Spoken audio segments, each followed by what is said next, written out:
Americans approve of the president's decision to go ahead and kill Osama bin Laden. During one shift, at least 1,000 bags of garbage are taken out. New developments today. The family says that they are now offering a reward to an arrest and conviction. What's the difference between the iPad 2 and the new one? Well, the camera will now be in high definition. Detectives must have asked him why. What did he tell them? That's right, Sarah. Detectives did ask Denning why he committed such a brutal murder, and he told them that he wished he had an honest answer as to why he harmed the girls. I said I was going to do extreme jobs. I'm told this is extreme. When 14 varsity basketball players piled on top of one player, put a shock dog collar on him, and it was all recorded on cell phone video. Court documents say the family would hang flyers. Hi, Sarah. This is a 9-page report from the Billings Police Department that details 254 complaints in the past 13 months here, where all the magic happens. Now, if you haven't mailed out that package, the owner here has been decorating the house for 10 years, but skipped out last year. As many of you all know, it is what we call Montana weather. John Seitz is leading one of the 4 groups searching for missing teacher Sherry Arnold. It's been tough, having known the family, quite a few years, and it's tough to see this happen to our small town. On Tuesday, search crews brought in their grid in Richland County, walking fields, searching trailer parks, ditches, and canals. Culverts, in haystacks, old abandoned buildings, old abandoned pieces of farm machinery, anything and everything. Sherry is a mother, a wife, a math teacher, and a beloved community member. She went missing Saturday while on what used to be a routine early morning jog. This is known as a truck route here in Sydney. Lots of vehicles coming through, and a frequent route that Arnold would take while on a jog. And this is the only place where any evidence was found. Saturday afternoon, searchers found one of Sherry's shoes, but exactly what happened remains a mystery. We've never had anything quite like this, where there's just so much mystery behind it. Along with community volunteers, neighboring law enforcement agencies are also assisting in the search. Montana's such a rural area, we have to band together and help each other out. But most of the 150 people looking for Sherry are from Sydney. Some say it's not the same safe place it used to be. It's not the, little town Montana that, I grew up in. Stuff like this isn't supposed to happen here. Officials say the oil boom has brought more people into Sydney, which brings new challenges. We have more people in an area. It does create more things, whether it's just traffic or problems or whatever it is. It does create more.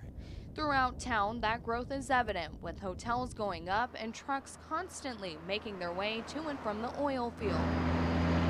But one thing remains in this tight-knit community, holding on to hope as they pray for Sherry's safe return. It's a natural part of being human. We all do it, but from here, it's out of our control. So where exactly does it all go? After a complex system of underground pipes, it winds up right here at the wastewater treatment plant. The water flows through those little holes, catches, everything, all the paper products and stuff. This is the first stop where everything flushed down a toilet in Billings is filtered. What remains is put into a big dumpster, and it's a never-ending process. There to make sure everything runs smoothly is Bruce O'Banion. It's his business to handle your business. Some days you wear it, some days you don't. It's not as gross as what people think it is. The plant also handles everything that goes down the sink. In my 3-hour tour, I saw a lot of big water tanks, lots of doors, and a lot of stairs to climb. It all serves a very important purpose, to purify the water. But there's a lot of dirty work in between, and a lot of unexpected finds. We found dentures, and people have actually come to claim their dentures.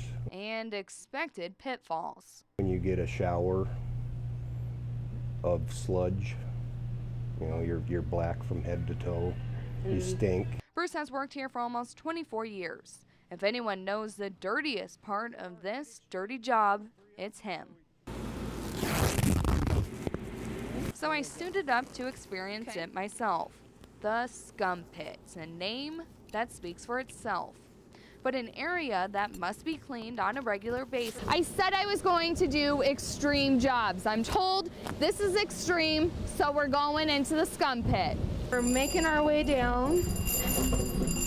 I'm pretty sure this is some, oh, gross, it's slimy. Okay, you know what? This is someone's job though. Someone really does this, you guys. Viewers, I hope you guys are happy. I'm doing this for you.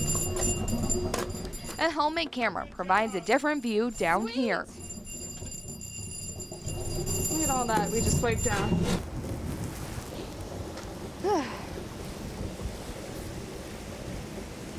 Wow. Look at all this skunk all over me. That is gross. That is gross. From start to finish, it's about an 18-hour process to arrive at this point. That's going into the river. As for the solid waste, it goes through its own purification process to make sure it's safe to take to the landfill. Nicole Grigg, Color 8 News. A Billings mother is accused of keeping her son's friend in her home while he was listed as a missing person and not turning him over to authorities. But that is not where the charges end. Nicole Hutchinson is a 36-year-old Billings woman who lives in this home near 10th and Grand Avenue.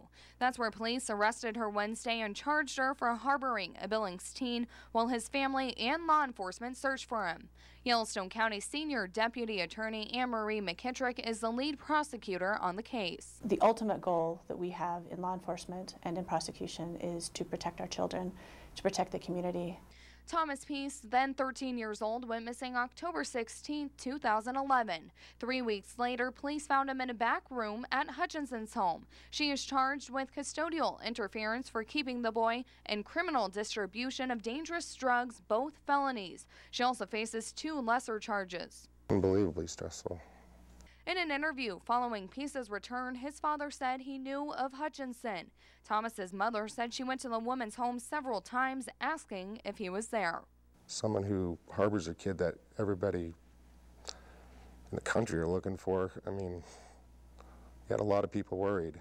I mean, I got a lot of family, a lot of friends that were worried sick, so I don't think that's fair to do that to people. Court documents say Hutchinson supplied the boy with drugs. In an interview, Thomas allegedly told detectives that when they smoked marijuana, they would use a pipe and a gas mask. He also claimed that Hutchinson gave him pills 6 or 7 times and that they made him feel, quote, loopy. Peace also told detectives he was pretty much intoxicated the entire time he was at her home. Court documents say the family would hang flyers right across the street from where the boy was found, and every time they returned, they were found on the ground. If there's a child who's a runaway child and you know that the child has run away, your duty is to call the parents, call law enforcement, protect that child.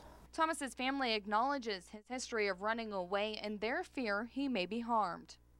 I hope he learns to deal with his anger and to do something other than run. Court documents say Hutchinson denies the teenager was at her home for the full 3 weeks. She told investigators that he came to her house the first night he ran away and then again in the early morning on the day he was found. Thomas was located after the school resource officer at Lewis and Clark Middle School received a tip. Court documents state that at school, kids who knew where he was gave Thomas the code name of Mason, so his whereabouts would remain hidden.